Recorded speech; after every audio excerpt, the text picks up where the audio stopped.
So, tell me how you got into doing what you do.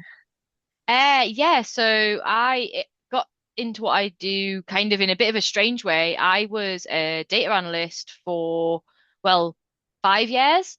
Although I started running the Weighbridge company alongside my full-time job, probably about 2 years in from being a data analyst. And I say I'm a data analyst and loads of people don't know what it means, so I'll kind of briefly um kind of give you a whistle-stop tour of what I did anyway. So data analysis is exactly as it says on the tin.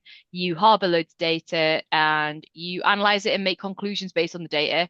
I was pretty proficient in Excel, SQL and coding and things like that. And I used to run stats for the government based on employee and population stuff in the life science industry. I didn't work for the government, I was subcontracted, but that's by the by. And the reason that translated into actually weighing horses, which is a really strange one, is I had my own two horses that had weight problems, and I was trying to find out what they weighed, and the only way to do so was to get a feed company out to weigh my horses. But because I'm a data analyst, I wanted them weighed like super regularly because to me, um, with what I did, it was always about harboring data points. So we would run reports almost every 8 weeks based on what the life science industry was doing in the whole of the UK. And the changes would be quite dramatic sometimes as well, and they were notable. Um, and for me, it just felt like with any bit of data, the more granular you can get, the more weight is in your conclusion than just making sweeping generalizations. So I kind of started the Weighbridge as a kind of selfish venture because I wanted to know my own horse's weights and figured that I'd invest in the equipment. And even if nobody else was interested, at least it was for the betterment of my own horses. Because at the time, one of my horses, I was having loads of saddle fitting issues. And with her, she was basically the saddle fitter came to the conclusion that I would need two saddles. I'd need a winter saddle and a summer saddle because the weight gain between the 2 points was so extreme. And it was extreme as well. Like you didn't even need the weighbridge to know the horse like put a fair amount of weight on. Um, and then I felt kind of powerless because couldn't I saw her every single day, so I didn't have a way of working out how she could deviate weight. Um, so that's when the weighbridge came into it. And then I started a nutrition course as well online and got really into it. But largely from a point of view of as to how different forages affect energy levels and muscle growth and stuff like that, or muscle building. Um, and I thought, well, this kind of goes side by side. And I ran that alongside being a data analyst for a while, but it was proving quite stressful having two jobs. And then I took the plunge nearly 3 years ago to go full time with the Weybridge, which was really exciting as well.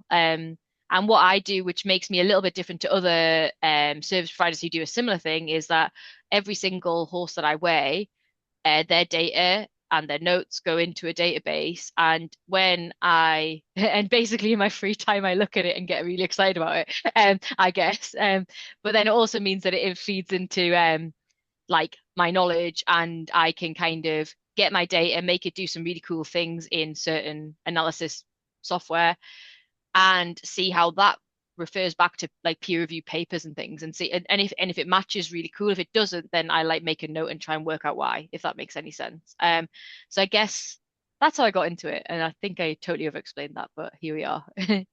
I've set the tone for the day. No, I love an over-explain. And I think it's really interesting. There are so many people who are triggered into an industry because of their own personal horses and wanting to chase answers with their own personal horses that they can't acquire elsewhere. And I think I really like your point of regular weighing, because I'm always thinking certainly with my clients and with other people that I see, there are so many ways in which we can affect a horse's health and well-being, or there are so many purported ways we think we can affect a horse's health and well-being. But then I'm always looking at, but how do you know it's having an effect? Or how I think if I put my training cap on, I think, how do you know the way your training is influencing the horse in the way that you think they are doing? But then I guess on a broader spectrum, if you're looking at a horse's weight, it's really important that any intervention that's put in place actually does the thing that we want it to do, particularly when you're looking at a horse that is very overweight and is perhaps in a metabolic threshold. But equally, if you've got a horse that's very underweight or lacks muscular development, we really want to be able to make sure that the intervention that we have in place actually does the thing that we say it's going to do. And moreover, I figure that needs to be done regularly because you can't be sort of rocking up every 6 months because 6 months is a long time frame for stuff to go wrong. Yeah, 100%. So I usually say to my clients, I like to see them at least 3 times a year, but in my actual preference would be more frequent than that. Just because of the way we keep conventional horses, so how we keep horses conventionally, sorry, can we can make big management changes that are very commonplace that can really, really affect their weight, and a lot of other things too, to the point where we don't actually realize how much it can affect them from a weight point of view. And I think having regular weigh-ins can show fluctuations, and essentially the value that I like to give to my clients is after a year of gathering data, we can compare year on year and we make notes as to whether we've changed something very specific, say we've moved yards, or say we don't strip graze anymore, or we don't rotate anymore, and then we can make these notes and compare year on year how they've affected the horse. Obviously, with body mass, there's a lot of contributing factors to it, but I do still think that there's a lot to be said for the benefit of knowing your horse's weight regularly, for a load of other really like unscientific reasons, for like for traveling, even for medication. Those are like kind of already givens that would be really useful to know. But the main one that I'm interested in is kind of when they do put on weight or when they do lose weight, how much is it? And do they put it back on? Do they lose it again? Et cetera, et cetera, et cetera. And is it more or is it less than what they did the year before? Is in a nutshell where I what I find really interesting. So, are there any common themes with the data that you've collected over the span of a year that you see with horses' weight levels? I guess it if we were to like generalize the cohort of horses that I've measured, obviously the kind of thing everyone knows is in the winter they should lose weight and in the summer they should gain. But generally, what I end up finding is a lot of horses don't lose the amount of weight that they've gained in the summer, so they might even just have a small kind of deviation of say 20 kilos, perhaps, where they've kept that year, and then you would have the confidence to say that if they would have to lose more again. Do you know what I mean? The following winter. Mhm. So you try and keep the weight losses and gains achievable and the same as best as you can. Obviously, we have a lot of funky weather that can really make some winters really horrible and some winters really mild. But generally, what I tend to see is a lot of horses don't actually reach a healthy body condition and sorry, an appropriate body condition and an appropriate weight by the end of winter. They're usually kind of already halfway there they're already halfway to their summer body by the time they've finished winter. And then depending on the setup for the horse, that can be quite worrying and kind of like concerning, because it would then suggest, or the data has suggested that you would then over a 3 year period essentially have a horse that is exponentially snowballing in weight, even if it's only by 20 kilos. Does that make sense?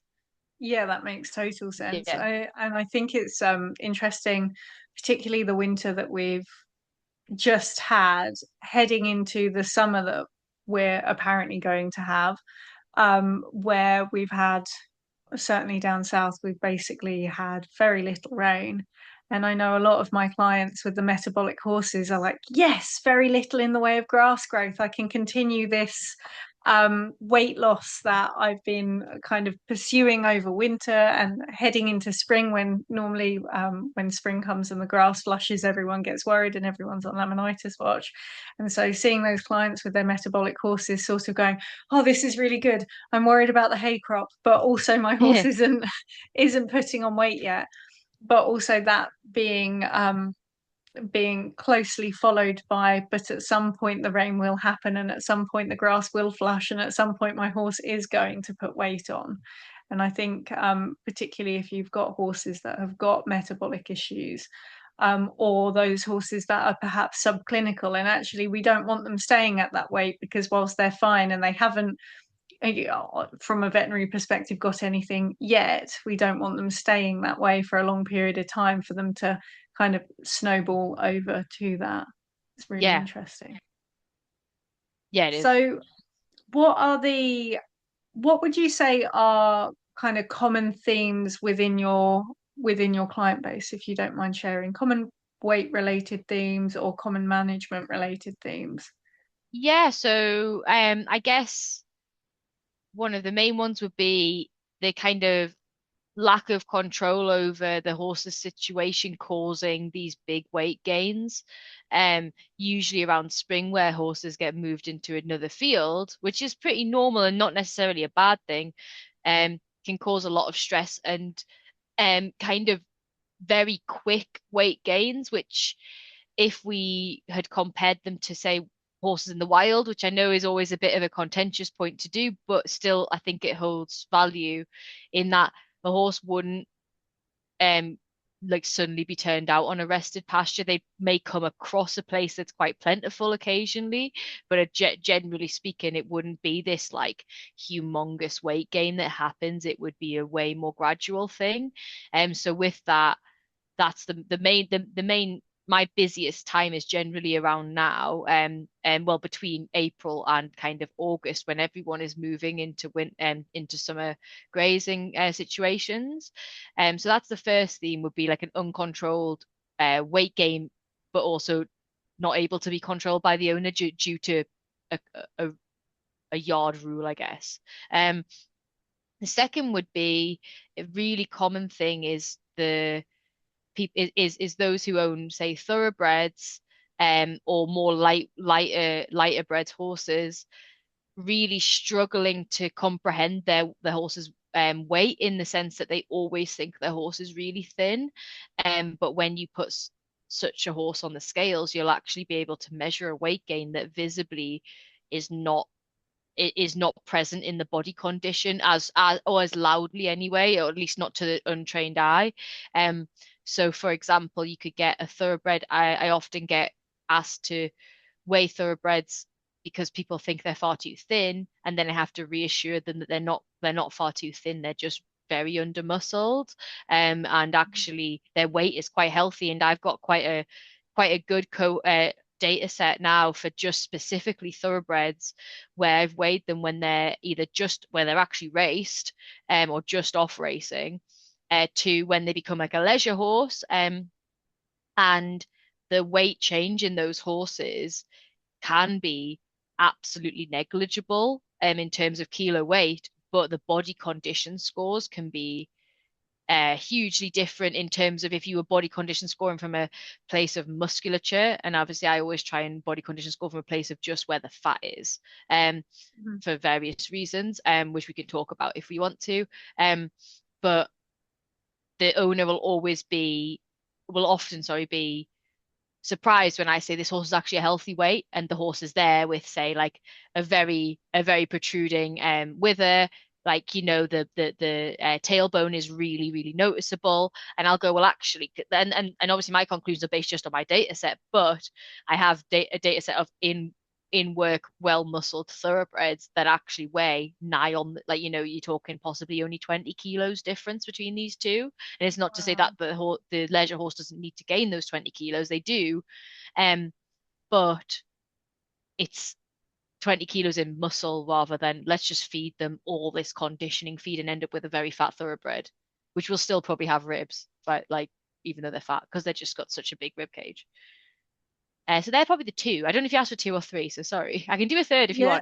want. No, no, that was really interesting. I'd really love to talk a little bit more about the relationship between fat versus musculature, because this is such a common theme that I see in my practice, and I know that we've talked about it as well behind the scenes, where people have the propensity to confuse fat for muscle and vice versa can kind of I'm not really sure that people confuse muscle for fat. I think most people are pretty on it. If they suspect their horse is fat, oftentimes they likely are. Maybe I don't know whether you find something different with that.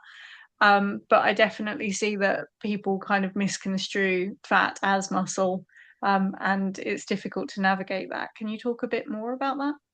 Yeah, sure. I mean, from like a surface level thing, and you can correct me if I'm wrong, like the fat will be far less firm than the muscle anyway, but you also need a bit of you need a bit of an appreciation for the anatomy of the horse and where the muscles are, which can really help your body condition score. And everyone should know which muscle groups are where, and then you can almost feel the fat layered on top of them, and you can almost feel where the muscle should be, and it isn't on a leaner horse. The problem we have is when a horse is overweight, it can also be poorly muscled, but it can be covered in fat that would give the appearance of muscle. And we see this a lot, or I see this a lot with the showing horses. And I know they get a really bad rap, and there is a lot of really good work going on with trying to change the narrative around show horses. And some show horses can have a lot of muscle, but then also a lot of fat as well, which is like a double whammy almost. But largely, at least in the lower levels, it's largely their fat and there isn't any muscle there. And that's actually quite difficult for me to figure out in terms of I can just feel fat, and sometimes it's hard to tell an owner that their horse also doesn't have. Well, I generally wouldn't tell them their horse also lacks the muscle. I would just say there's a lot of fat here. This is a really fatty area, and then obviously someone like yourself would be able to say there's a really fatty area, but there's also we can tell by the way the horse is moving that there's actually not the right that they don't have the muscle there to actually cope. Whereas that's not where my eye is. So with that, I think that's the main kind of thing people struggle with is thinking fat is muscle is certainly the biggest one for me. And then I always worry about people riding these horses when the horse has the musculature that you largely see on thoroughbreds that have just come up like off the track and been rested. That skeleton is still there. It's just not got the muscle to support the rider, I guess, is what I'm kind of alluding to. Yeah, and likewise for me, a kind of pet hate of mine is when people have horses that are wildly overweight, um, but they don't have the muscle mass to support a rider, nor do they have the appropriate, in my opinion, posture to support a rider. And then we're getting into a whole new remit of welfare concerns when that horse is wildly overweight and then being ridden because there's the stress of their metabolic situation as well as the stress of their musculoskeletal situation, which can, from my perspective, predispose them to injury, but also on a hormonal level, if you like. I think it's not as simple as calories in versus calories out, because if that horse is experiencing chronic stress, then they're perhaps less likely to lose weight as well. And so I think that's kind of an interesting discussion to navigate with people, because I find that quite a lot of people can be fearful of their fat horse getting laminitis. And so that fat horse that's on the edge of getting laminitis or on the edge of a metabolic episode, um, perhaps can then experience a life that's not quite so good for them because they're being ragged around the countryside in a bid to get them to lose weight. Yeah, 100%. And often it's a tricky one to broach with people because I'll say like this horse needs to lose weight and they'll go, oh, do I need to ride more? My answer will sometimes be no. It'll be like we can encourage movement without riding. Is kind of what I say is any one of my little sayings I would say would be like any movement without eating is what this horse needs. At that in a session, not like forever, obviously. And they'll go, well, what do you mean? And it'll just be a case of me kind of quite gently saying, I don't, especially when we're talking about appropriate rider weight to horse weight, which is another topic in of itself, is even if the horse did have the right musculature underneath the fat, if they are already, say, 50 kilos overweight, and then we're asking them to carry even just a 70-kilo rider, um, you're looking at like an excess body mass of what 120 kilos on those joints, and that's always a fear of mine. So for me, I just think it's not the easiest answer to give to people because I think we think of it, and it'll be all kind of stemmed in diet culture and all these other things that kind of are on the around in our periphery as a human. And we'll always think, oh, I need to lose weight. I'll just go and like do loads of cardio, and then it's kind of trying to get them to like everyone to realize that actually that doesn't work. Or it can work to an extent, but it can also cause you loads of injuries, and it can, it's all like trying to. I mean, this is a industry-wide problem is getting people to actually slow down a little bit more and saying, yeah, this horse is at risk of laminitis, because they're overweight. One of the risk factors is obesity, but you're not going to lose 50 kilos in 6 weeks unless you do some really, really invasive procedures, which I wouldn't condone they did. Um, and then that becomes a conversation of like, oh, should I just ride them? Should I take them on the gallops and da da da? And it's like, no, we just need them to move more. Like that is kind of we need the calories out to be increased, but that can be really gently increased. You see, and we can get results with that as well, really easily, to be fair. But I think there's this real quickness to want to just like cardio, cardio, cardio, cardio sort of vibes.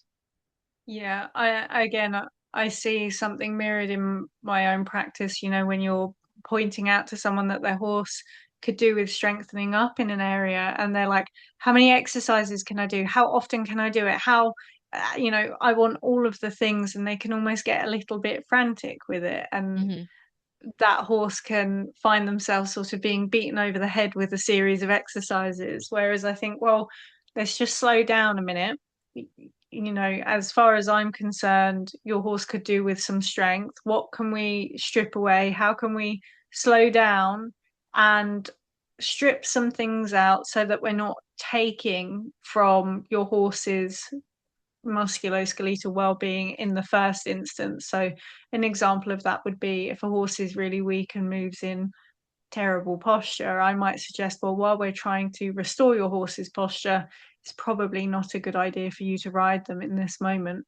But there's a whole load of other things that we can do that are good fun and help to build your horse's relationship as well as building their posture, where it feels like the intensity is a bit slower and you're not swapping through exercises as quickly as you might do in a sort of traditional riding lesson, but still have the kind of desired effect.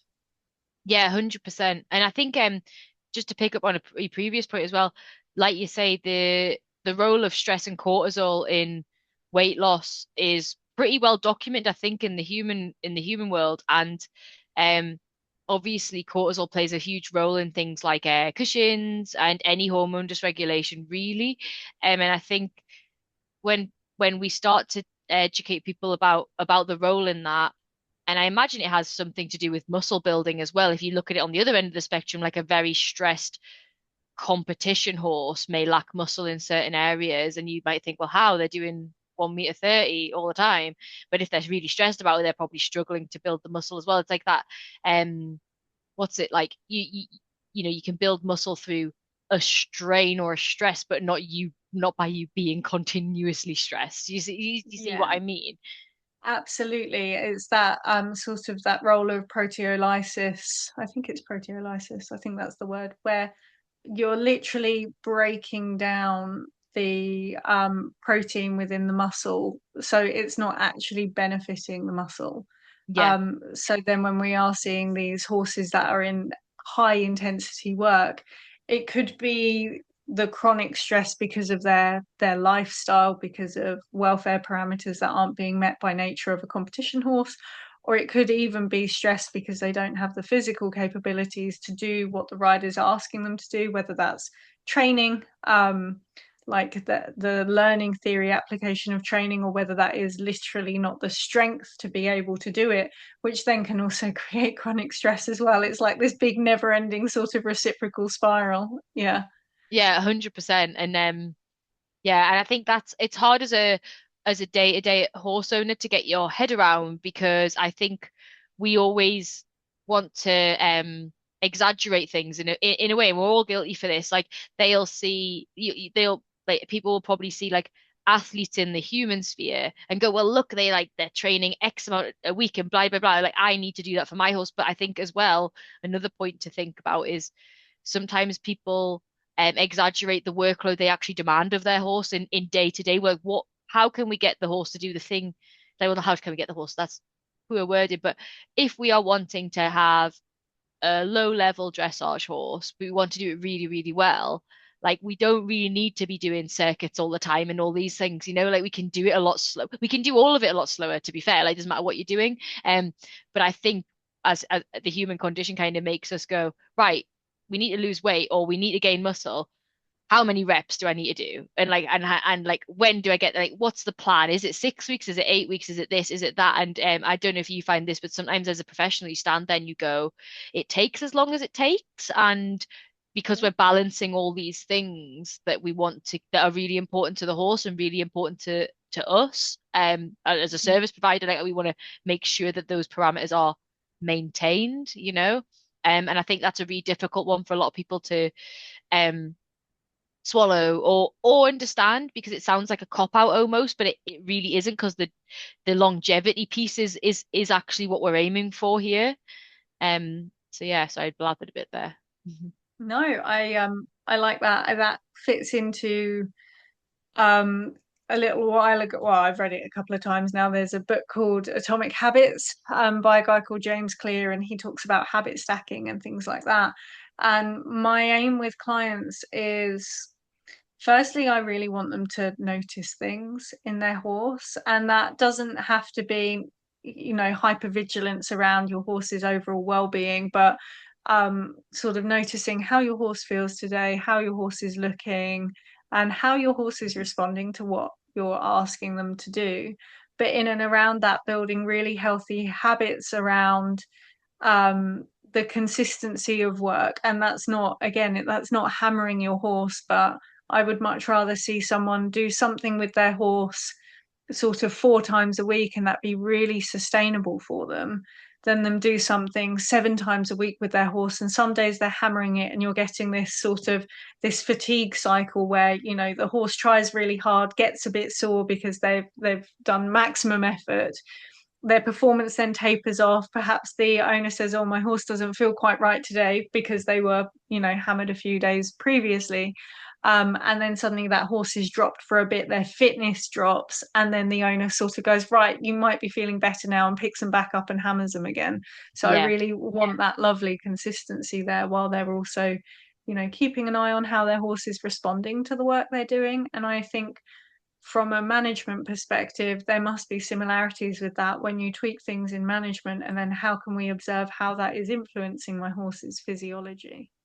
Yeah, 100%. I think um the be the benefit I have is because the scales are like a precision equipment and I can give somebody a number. I think that gives me almost like a safety blanket, I guess, might not be the right term, over what I guess you do, because what you do is obviously you observe and you reiterate what you've observed in each session and the improvements or the things that might still need tweaking. Um, but I guess perhaps, and I might be wrong, the the fact that I give the owners a number, they almost are like, oh, I can't really argue with that. And then it's like, Yeah. and I mean, they could still argue with it really, and I do get questioned, obviously, and I'm more than happy to answer any questions. But I think that makes it, I don't want to say easier isn't the right word, but different, very much different in that sense. But still Yeah. important, if that makes sense.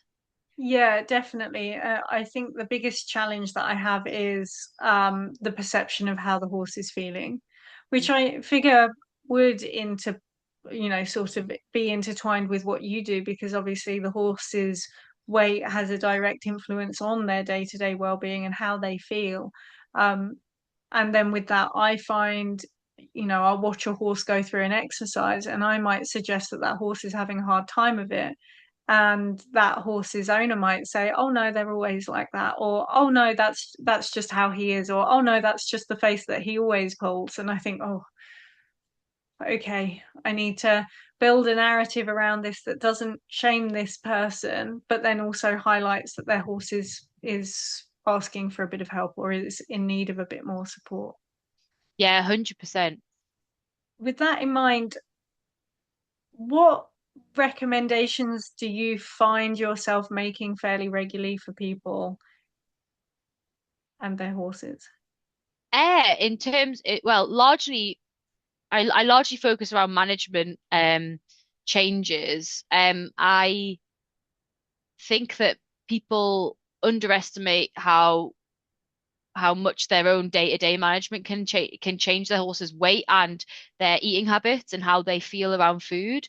And that's a big one, really, how they feel around food. A lot of overweight horses are actually quite hungry, which is like really strange to say because you would think they wouldn't be, but often it's the way that we feed them that makes them quite um I don't want to say not aggressive isn't the right word, quite frantic around food, and I know most why stuff doesn't last very long, and then we get conditioned, or the owner will get conditioned to thinking they haven't given their horse enough food, but it's just that they haven't given their horse either the right food or the food in the right way, I guess would be the two things. And that might be that they're using like not very small hulled hay nets.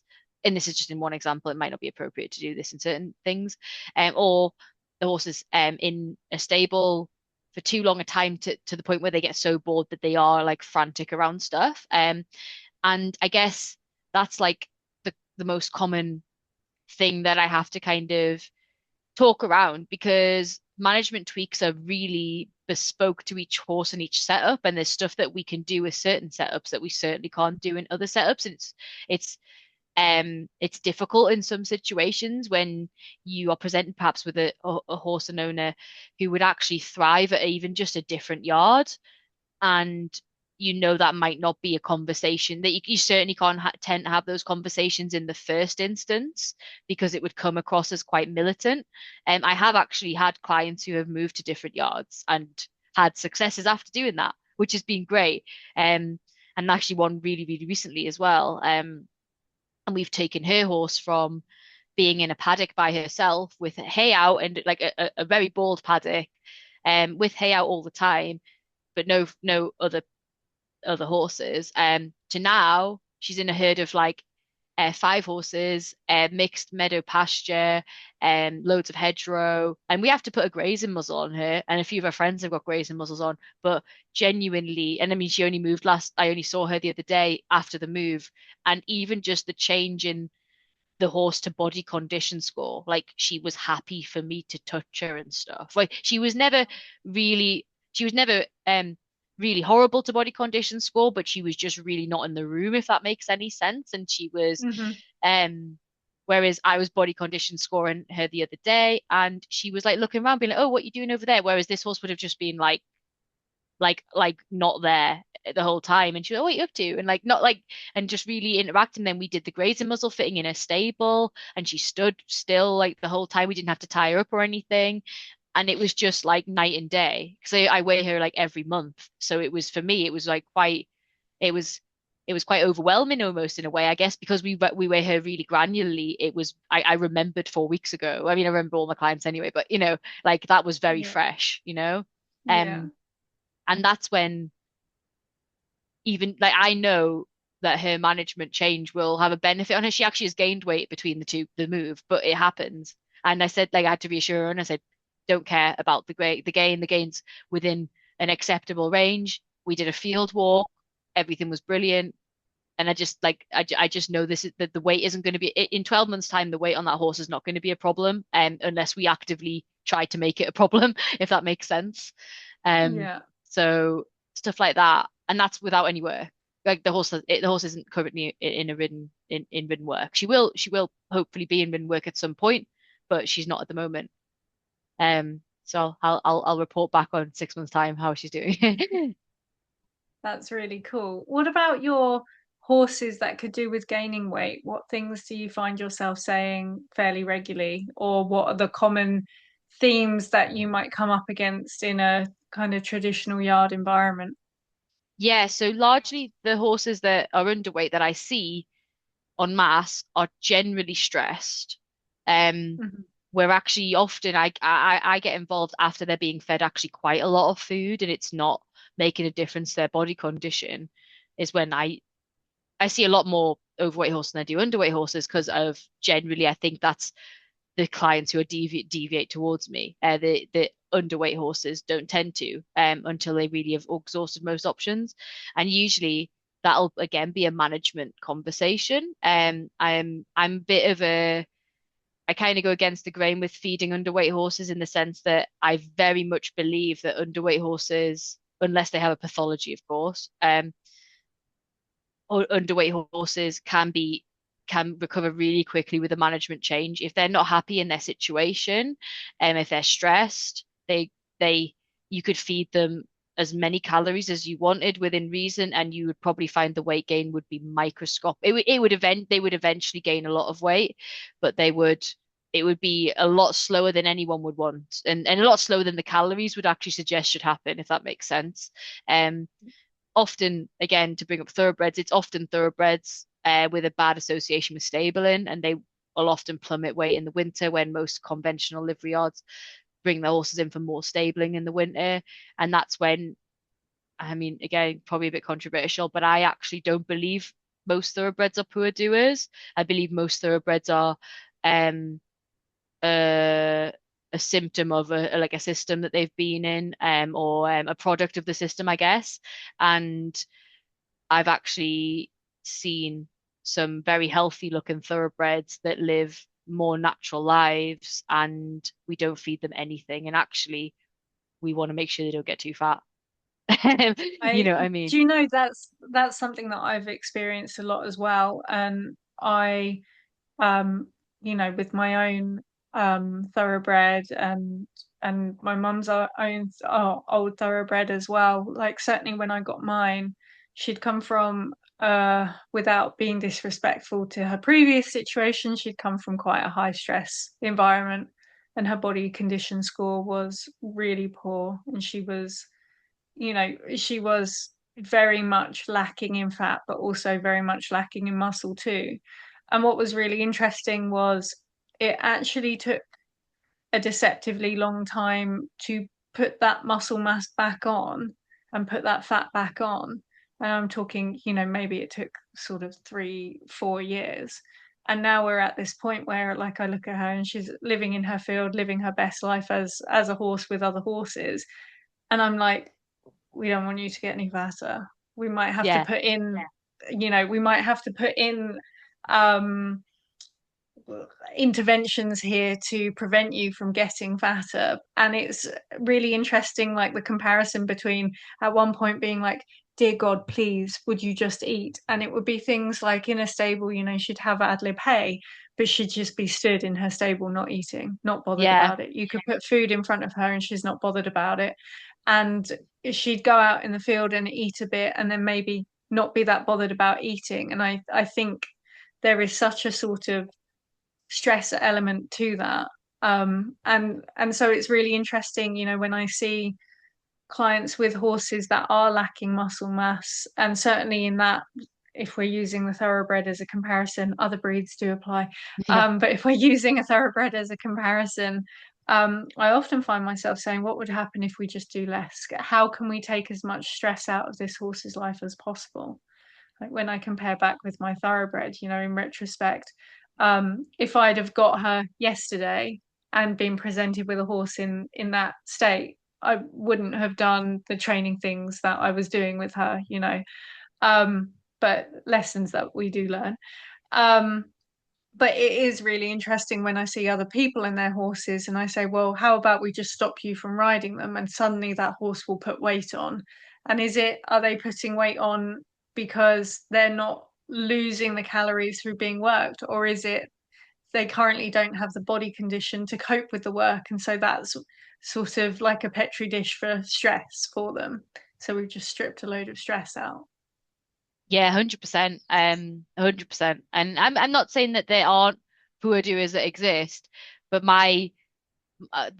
the question I always kind of come to when I have someone contact me to say, I'm really struggling to get weight on my horse. I know the first thing I want to do is see where the horse is kept. I mean, you'll see them because that's where you turn up, but generally I want to go at the field. I want to even see the horse out in the field with its friends.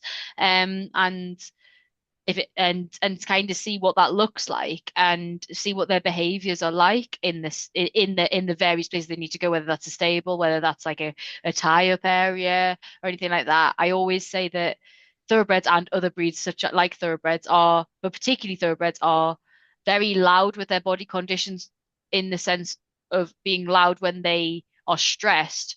But when they're not stressed, they can still look like, because people just focus on the rib as the only marker of fat. Um, they can still look skinny to the untrained eye, if that makes sense. Hmm. But they, like I say, it's just a product of their environment. And it does apply to wool horses, but I think because thoroughbreds can very quickly look very poor when they are stressed and not in heavy work. Um, Hmm. that's the problem we have with them particularly. With that in mind, over the sort of the duration of your career with this so far, have there been any things that have surprised you the most? Any things that you didn't expect to be the case, or any changes in your own personal management with your own horses by proxy of what you found? Yeah, I mean, I'm quite a kind of person who likes to continuously learn, which is a really cheesy kind of saying, but I'm quite happy to admit that stuff I would have recommended even like 2 or 3 years ago, I might have, I won't use that as my first port of call now. The thing that over the time I've been doing this, like over the 6 years I've been working like this, I've found is sometimes paddocking overweight horses is actually a cause for weight gain, even if there's very little in the field. Largely, and it might seem obvious to you, or might seem obvious to anyone who's listening to this, but largely because I've concluded largely because we're just taking away the ability to move, even if they're outside and they're eating. And that was a surprise to me because back when I first started doing this, it was kind of the go-to to put any overweight horse in a paddock, or in a restricted area. And now I'm seeing a lot better results with giving horses actually more space or more or even more grass more of the right grass or more of the right area. Um and that sounds counterintuitive when someone gets me out to get their horse to lose weight and I say, "Oh, can we give them more room?" And they kind of look at me like I've lost my mind a little bit, but if it's appropriate to do so. And I've got the results like that show that it does work. Um, Even just silly things as well, like how big is their cohort of how big is their herd, and even just changing from a pair of horses to three horses in a field situation can make a big difference, particularly if they're a bonded pair. Like my own horses are a bonded pair. One of the things that I'm frustrated with currently with my own horses is the way I keep my own horses, not with them, but with my own, the way I keep them is ideally, if I was being picky, I'd like one or two other horses in with them. Because they're such a bonded pair, they only move if one of them moves. And I mean, I track them, so I've got a tracker on them, so I do see how much they move. But I do believe they'd move more if they even had a third horse in there. Um, and stuff like that is one of those things which is really not something I'd go straight into a client with because it's hardly like I can go and say just buy another horse or ask your friend to bring their horse here, and it's just like things aren't appropriate, but they do make a big difference, and they're quite a surprising amount of difference, you know. Yeah, that's really interesting. I know with Kat over the winter, she's been in a loafing area with hay stations, which I found is lovely because they've always got hay and that's really nice. And then with that, you have horses just sort of hanging out at a hay net. And then when the ground dried up, there was access to the track down to the field, or they actually always had access to the track down to the field. But because it was muddy, they were like, well, the hay's there and we don't have to go through the mud to get to the field, so we might as well just hover here. And when it dried up and they started going down to the field, a bit of me was worried that she'd gain even more weight because of the access to the grass and things. But what was really interesting was that option for movement. And actually, the grass was still abundant on the floor. And even in the field, they had hay piles as well, so they could have grass or hay piles. But she lost a lot of weight simply because she was she had the optionality to move around a little bit more, and the whole herd were moving around more, and that kind of surprised me a bit. I think uh, I know just enough to be annoying, but when you've got Mm. overweight horses, it can be very tempting to say, well, we're going to soak their hay and they're going to live on soaked hay and they're not going to have access to any grass.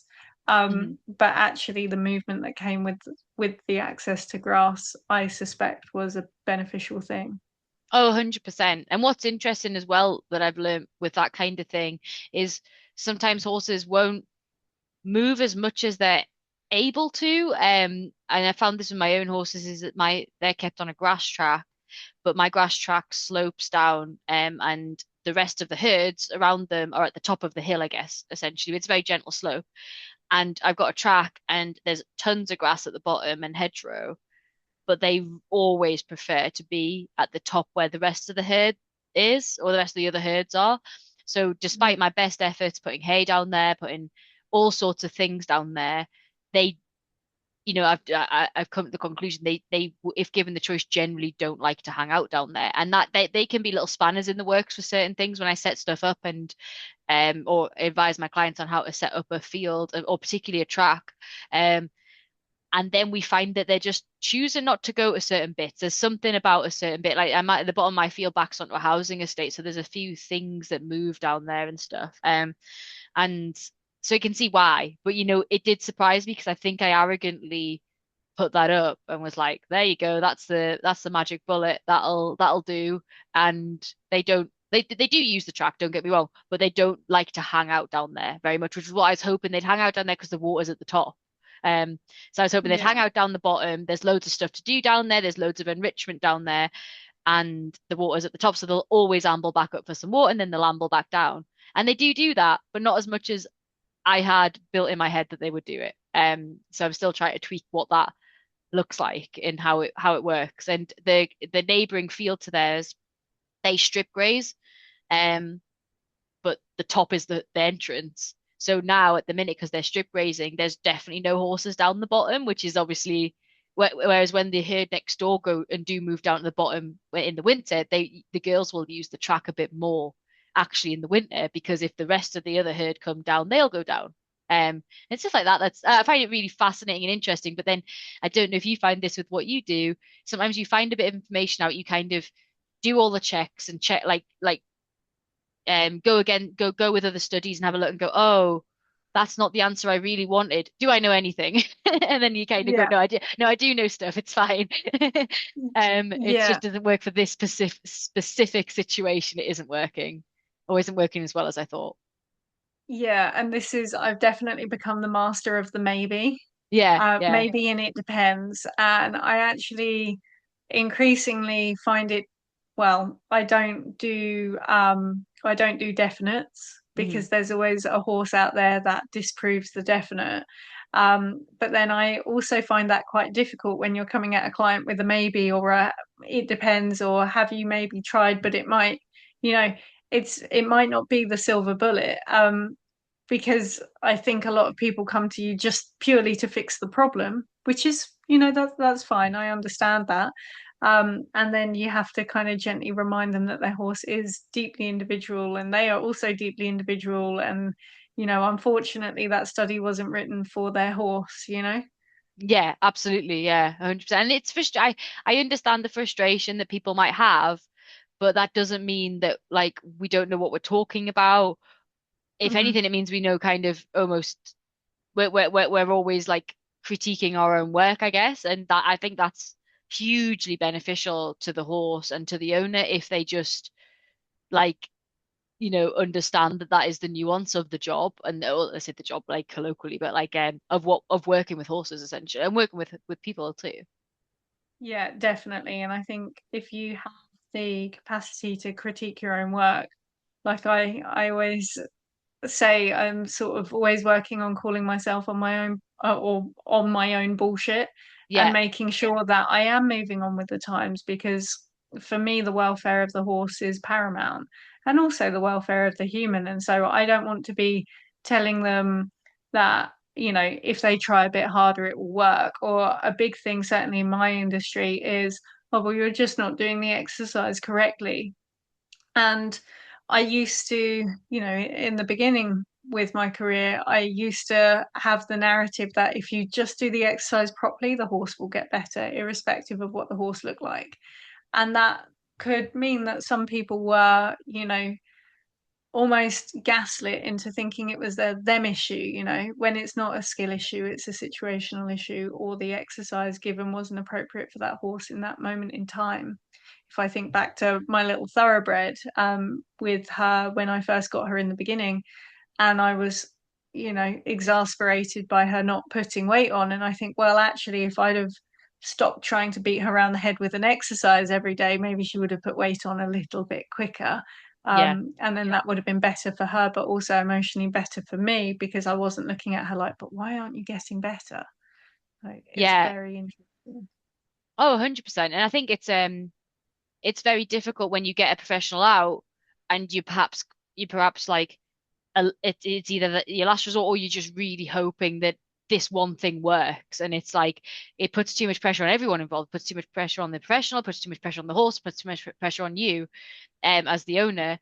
Um, but equally, again, it goes back to that piece about slowing down. If you slow down and not trust the process, I find that like a little bit gimmicky, but like sort of that in that way that it just Mhm. like, there is nuance to everything.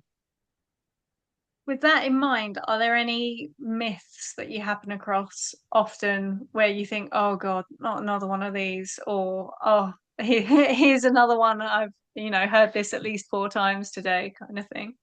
Uh, so largely what I find is people who first buy horses, not as in first time owners, but when a lot of people who buy a horse will often say their horse came to them very underweight, and I will quite often say, what did they look like? And I'll ask them to show me a photo. And you can't, no professional will be able to say they can body condition score a horse on a photo, but you can tell certain things.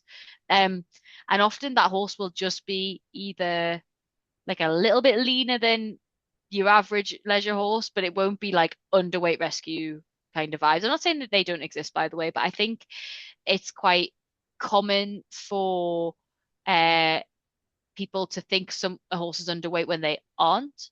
Um, and with that, you end up in this kind of cycle of almost straight away changing a lot of stuff for the horse when they've just moved to a new place, and you give them then you decide the diet that they want mustn't have been working. But I think a lot of people underestimate travel as a real stressor for horses. Particularly, I've weighed horses before they travel and after they travel, so like I just harbor all this data for different. I test stuff, and you can if you're buying a horse and traveling it up the country to your house, that's a lot. Mhm.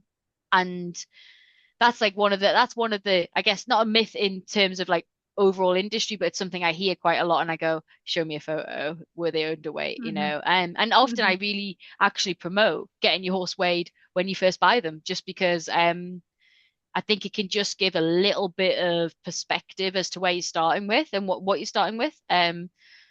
But obviously, I'm not like the first port of call for a lot of people who first buy those. But I do see a lot more new horses that come in that have just been bought, and that's really exciting for me because I feel like we can um, meet the horse where they're at straight away and not get all the voices going like, oh, they look like this, oh, they look like that, and like obviously on livery Yeah. yards, there's a lot of that going on, and then a new horse owner can feel a lot of pressure straight away to change loads of things. So at least if you get a professional out who can kind of go, look, this is what the horse looks like right now, and it's okay, or like we've got forever to go, sort of thing. I think that can sometimes Yeah. set people up really well. Try to think of another one. Another one that comes to mind of like myths is that the horse is in heavy work, and then I ask them what heavy work looks like, and it ends up being basically light work or like very regular light work, I guess. And that's not to shame anyone into being like, why are you not giving your horse heavy work? But I think a lot of day-to-day owners underestimate what the actual definition of heavy work is, or even moderate work to an extent. I mean, the NRC, like, I think have stipulated that it's got to be like heavy work is like, I think it's like the heart rate has to go over 110. for like the mean heart rate, obviously not just continuously at 110, just like absolutely stressing out. Please don't Um, kill your horse. yeah, don't kill your horse. But it's like I think it's like an hour of heavy of fast work, 6 to 12 hours a week or something like that. And just I mean, unless you're like that is your full-time job, I just don't know how anyone over a full-time job with a full-time job could do that. So it's kind of putting the perspective back down to being like, you know what, like we're doing just fine as we are, and you're probably not doing as much work as you thought you would do. Like the horse isn't doing as much work as you think they're doing, and that's great. Mhm, That's fine. Like we're not here to shame anyone, but um, is what we're doing appropriate? If you think you're in heavy work, is that more meaning that the horse is actually quite stressed when they're in work and they're sweating buckets because it's like they're not ready for the stuff you're asking them? mhm, And that's me jumping a little bit out my lane. I try and keep in my lane to an extent. I don't see horses get ridden while I'm there or anything like that, but I do ask them how they are and how they are from a exercise point of view, and that's a really common one. And I don't ever straight away go, no, that's just light work. Like I'll just kind of try and bring the perspective back down to being like, we don't need to be on like a competition mix here for mhm. what you're That doing, you know? that was going to be my next question. Is do you see people then when they're giving their horse a hard feed, giving them absolutely wild types of hard feed simply because of the perception of their horse being in heavy work, or because they're trying to get them to gain weight or muscle or all of the above? Yeah, 100%. The thing that's a little bugbear of mine, like, and has been since I started this full time, to be fair, has been that people will say their horse is lacking energy under saddle and is lethargic or what have you. And my go-to is, oh, that's really interesting because generally the energy requirements to be a leisure horse are not too excessive to provide the horse is getting an adequate feed. So say this isn't a horse that's on a restricted diet. It's on just an everyday kind of thing. We're not soaking the hay, we're not measuring stuff out. They get ad lib or whatever, and yet they're still noticing this lethargy. And I'll they'll often ring a feed company up and say, I am having this issue of like reluctance to move forward. Perhaps they're tiring really quickly, and so on and so on and so on. And the feed companies, frustratingly, will often just recommend like a high calorie feed or without asking if the horse has been weighed, body condition scored by a professional, anything like that. Just, yeah, high calorie feed. And I'll come the next time and the horse will be on this high calorie feed and gained a humongous amount of weight. And the horse might have already been overweight at the time as well. So it would have been really inappropriate. And I try and ask owners if they think the lethargy is actually caused by a lack of energy, because when you aren't riding that horse and you see them out in the field, are they just stood sulking like in a bit of a coma because they've got no energy, or are they actually just acting like a normal horse? And then in which case, if it is that, I'll think, well, is there something else going on here, say biomechanically, pain, Mhm, anything pain related that is causing this quote unquote lethargy? Because I still maintain any horse that's kept in the conditions that are traditional will have a surplus of calorie. mhm. In most if they're not stressed, if say they're just a pretty chilled out person, um, so therefore consistent lethargy would suggest to me there's a pathology or something there rather than a Yeah. feed issue. And I'll often use like a analogy of, well, we can give the horse a Red Bull and they'll stop being lethargic, but they'll also perpetuate whatever they were feeling lethargic about, whatever was causing the lethargy in the first place, you know? And that's where feed companies and I'll disagree with a lot of the feed company marketing and recommendations. That's really interesting. A common one that I find if I have clients who say to me, "Oh, I can't get my horse moving forward," and I watch them ride, and I think, well, for a lot of horses, they are ridden at a rein length that doesn't take into consideration their actual anatomy, so that, Mhm. the reins are too short, and either the horse kind of can't breathe with that rein length, um, or they quite simply cannot move out of the way of their own neck with that rein length. And it's really interesting saying, would happen if you just lengthened your reins by 6 inches? Not a long rein, still got contact, still can feel the Mhm. horse's mouth or face or whatever. But what would happen if you lengthen the reins and suddenly the horse will find it a bit easier to move forward? But then you get, oh, well, yeah, but then they're not round or they're not on the bit or whatever. Yeah. But that's a whole side quest that we don't need to we don't need to Yeah. take in this call. Um, so I just wanted to say thank you so much for coming on today. I know that on social media you share some really interesting, thought-provoking, helpful articles and pieces of writing. Can you tell people where they can find you? Yeah, sure. So I'm on Facebook and Instagram largely. I do have a TikTok, but it's a bit overwhelming for me. But it's Horse Weighbridge North East, and it should be the first one that you see. It's got a little blue logo. I've also got a website, but I largely operate on Facebook and Instagram is my main platforms. And I try and write my own stuff. Well, I write all my own stuff, but I try and write a few interesting pieces as well as just some fun stuff. But largely stuff that a lot of the topics that we spoke about today that I'll try and touch on in different bits and things like that. Awesome. Thank you so much. No, thank you for inviting me. I've really enjoyed the chat, to be fair. Thank you. Yeah, no, me too. Thank you.